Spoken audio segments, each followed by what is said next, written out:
Es verdad, pues reprimamos esta fiera condición, esta furia, esta ambición, por si alguna vez soñamos. Y sí haremos, pues estamos en un mundo tan singular que el vivir solo es soñar y... Coño, ¿cómo seguía? Joder. Los ensayos, esta cosa que se supone que hacemos los actores antes de crear obras. Y bueno, en realidad no solo los actores. A ver, hay que explicar unas cosas aquí. Ensayo en realidad es una palabra un poco ambigua, porque en realidad tiene dos definiciones. Ensayo es tanto el momento en el que concretamente se trabaja para crear la ficción, o sea, que yo me ponga a ensayar un texto de La vida es sueño, sería esa definición de ensayo, pero también se le llama ensayo a la jornada laboral del actor, e incluso a la jornada laboral de todas aquellas personas que van al teatro a trabajar. También el escenógrafo y el director y el dramaturgo, si está ahí también. Y luego hay momentos en los que incluso es como un poco difícil distinguir ambas cosas, porque claro, al final un ensayo, entendido de manera laboral, tiene dentro un montón de ensayos, entendidos como momentos en los que se crea la ficción. Total, ambigüedades del teatro. El caso es que en este vídeo os voy a contar en qué consiste el proceso de ensayos, por qué etapas va y 14 tipos de ensayo que te puedes encontrar cuando vas a crear una obra de teatro. Dentro intro. Al principio del proceso tenemos dos situaciones posibles: que haya texto o que no haya texto. Si hay texto, lo primero que se hace es una lectura colectiva normalmente del texto, que es lo que se llama en inglés read through. En una segunda sesión lo que ocurriría es que se analizaría el texto, lo que se conoce como el trabajo de mesa. Si al inicio del proceso no hay texto, pero se va a crear un texto, evidentemente no va a haber ni lectura ni análisis. Lo que sí va a haber a lo mejor es una reunión de creación. O sea, una reunión en la que todas las personas que van a participar en el proceso de creación de la obra se reúnen para ver de qué manera van a empezar a crear el texto. La etapa subsiguiente de esto serían las improvisaciones, en la que actores principalmente improvisan sobre situaciones dadas o ejercicios concretos para crear material que sea susceptible de acabar siendo un texto. Ojo, no son lo mismo las improvisaciones que el proceso de devising, que sería otro tipo de ensayo, en el que un dramaturgo se sentaría, vería las improvisaciones y en base a eso empezaría a escribir. Es verdad que se pueden dar ambos procesos, pero la diferencia entre simplemente hacer improvisaciones y hacer devising es que en el devising necesitas un dramaturgo que esté en las improvisaciones, y las improvisaciones, primero, no es ni necesario un dramaturgo para un proceso así, aunque sí, siempre la gente que trabaja tendría que tener conocimientos de dramaturgia, porque si no, dime tú cómo vas a hacer el texto. Y las improvisaciones no tienen por qué acabar siendo texto.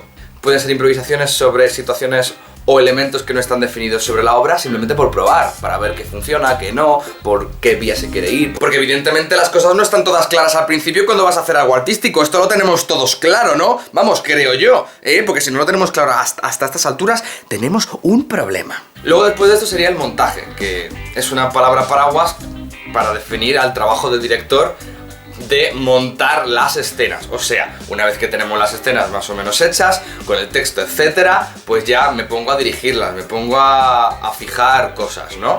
Ahora, ¿qué pasa si sí tenemos un texto de antemano? Bueno, lo que os voy a decir en realidad vale tanto si empiezas con texto y luego lo coges, o si empezamos directamente con un texto, da igual. Para estos tres tipos de ensayos que os voy a decir ahora, la palabra que se usa en español es ensayo.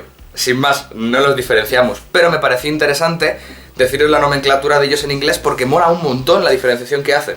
Está el blocking rehearsal, que es el pasar el texto por bloques. Es decir, tú coges el texto, lo divides en bloques, los textos se dividen en bloques en el análisis de texto, es decir, en el trabajo de mesa, normalmente. Y se pasa el texto por bloques, para ir empezando ya a meterse dentro del personaje como un primer contacto. Los primeros contactos, sería la etapa de los primeros contactos con el material. Y en esta etapa aún se suele trabajar con texto en mano.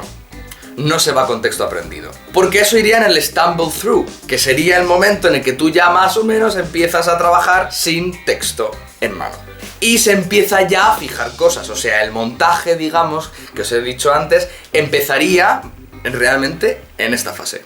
Y luego estaría lo que se llaman los working o polishing rehearsals, que es en el que el texto está completamente sabido, en el que ya la gran mayoría de las crisis creativas de no me salen las cosas, no entiendo el personaje y todas esas cosas se han solucionado en etapas anteriores, y lo que queda ahora es profundizar en los personajes, en la relación de los actores con el espacio, en el montaje desde el punto de vista del director, etcétera, etcétera, etcétera. Y luego hay un tipo de ensayos que son súper famosos, aunque la verdad es que no he encontrado mucha información de ellos en internet, pero vamos, yo creo que en la profesión se usan todo el rato, que son los ensayos a la italiana y a la alemana. Un ensayo a la italiana es simplemente un ensayo sin movimientos en los que se pasa texto. Y un ensayo a la alemana es lo contrario, se pasan movimientos, pero el texto importa más bien poco, es más para recordar de una manera como rápida, fluidita, ¿no?, las acciones que tienes durante la obra. Y ya irían los ensayos del final del proceso, que en realidad aquí hay muchos más tipos de ensayos, pero bueno, los voy a dividir en tres. El primer tipo sería el ensayo técnico, que serían todos los tipos de ensayos que sirven para comprobar de qué manera la parte técnica del espectáculo funciona con la parte artística y conjugarlas. Me refiero con esto a las luces, al sonido, a las transiciones. De hecho, es muy común en esta etapa hacer ensayos de transiciones. Especialmente en obras de teatro que no son de gran presupuesto, la gran mayoría de las cosas las mueven los actores. No hay tramoyistas, ni maquinistas, ni nada de eso. Y eso se tiene que ensayar cómo hacerlo. Luego habrían ensayos de vestuario, que serían ensayos en los que básicamente se probaría la ropa que van a llevar los actores, verían de qué manera funciona el vestuario en el cuerpo, si ellos se sienten cómodos, sobre todo en temas de si hay algo de acrobacia o de danza, ver si realmente se están cómodos con eso, ese tipo de cosas, ¿no? Ver la funcionalidad tanto técnica como artística del vestuario en los actores. Y por último serían los ensayos generales y los ensayos generales con público. Esto es ya con toda la carne en el asador, hacerlo todo sin parar. Evidentemente en los generales hay una pequeña posibilidad de que tengas que pararlo, el ensayo. Pero la idea es que ya en los generales no tengas que parar. Todos los ensayos que os he dicho antes eran ensayos parciales, o sea, ensayos de partes de la obra concretas que además no tienen ni que ir necesariamente en el orden. Los generales sí que son en orden. Y un general con público pues sería eso, un ensayo general con público. Y por último ya pues sería la representación. Quería hablaros de dos palabras que se usan principalmente en español en España, que tienen mucho que ver la una con la otra y que son bastante útiles, que son la palabra pase y pasada. Un pase es un ensayo, sin más, pero se suele referir concretamente a los ensayos que son o generales, vamos a hacer un pase de todo, sería la expresión, o vamos a hacer un pase de no sé dónde a no sé dónde, o sea, los pases, aunque se pueden referir a ensayos sin más, suelen referirse ya a ensayos como con un poco más de cuerpo. Y luego está la pasada del actor. O sea, si tú dices que un actor prepara su pasada, lo que está preparando es todos los elementos dentro de camerinos o en el foro o en la chácena o donde sea que tenga las cosas que va a sacar a escena, preparadas en orden y de forma sistematizada. La sistematización del atrezo y de todo esto que os estoy hablando es la pasada del actor. Y hasta aquí el vídeo de hoy. Hace un montonazo ya que no hacía un vídeo de mitos y curiosidades en plan, pues clásico, que no tuviese que ver con una serie. Y yo creo que es que esto es básico, ¿no? Ya sabéis, dadle a like, suscribiros para más. Yo soy Sazo en Taila, me podéis seguir también en redes sociales, sobre todo en Instagram, publico muchas cosas y hablo de muchas cosas muy interesantes.